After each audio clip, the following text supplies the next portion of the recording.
Hello students, welcome to Social Science class 10th. Student, we are going to start our second chapter of economics, sectors of Indian economy. So first of all, we will discuss what are sectors of economy. The activities which are performed by the people of a country are called economy, sectors of economy. Some people of India are engaged in primary, some of them are engaged in secondary, and some of them are engaged in tertiary sectors. So let us look at this picture. What kind of working, what kind of activities these people are doing. So let us categorize these activities in different forms. Some of these are activity producing goods. For example, a bricklayer producing bricks. Some other are producing services. These activities are happening around us every minute, even as we speak. We found our parents doing work.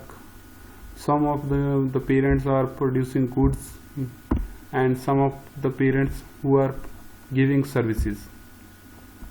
One way of doing this is to group them or classify them in using some important criteria.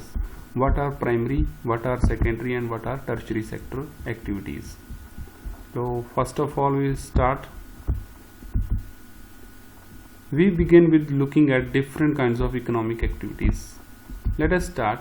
First is, there are many activities that are undertaken by directly using natural resources.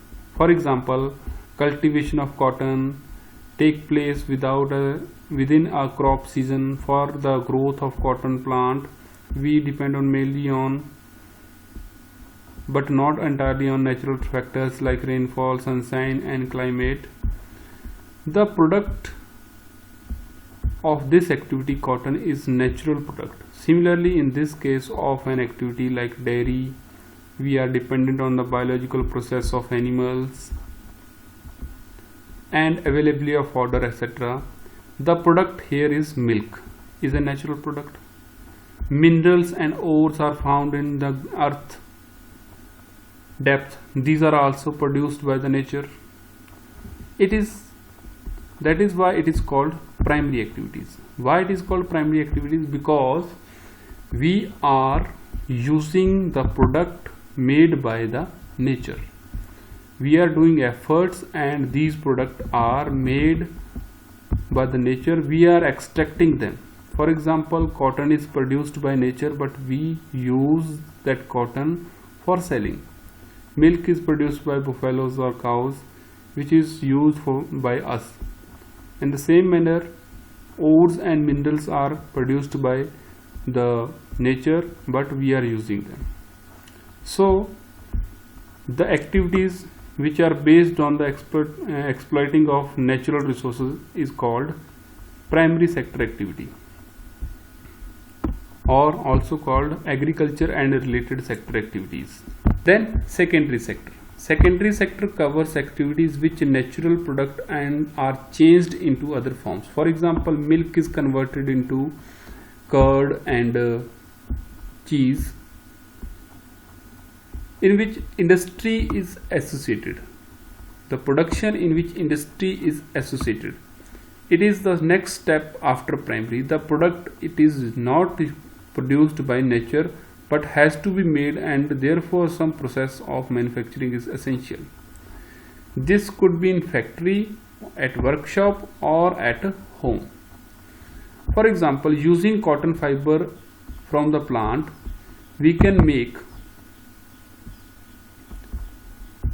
clothes. Using sugarcane as a raw material, we can make sugar and wood. We convert earth into brick and brick to make houses and buildings, since the sector gradually became associated with different kind of industries where we obtain product. So student, keep in mind, in primary and secondary sector we will obtain product.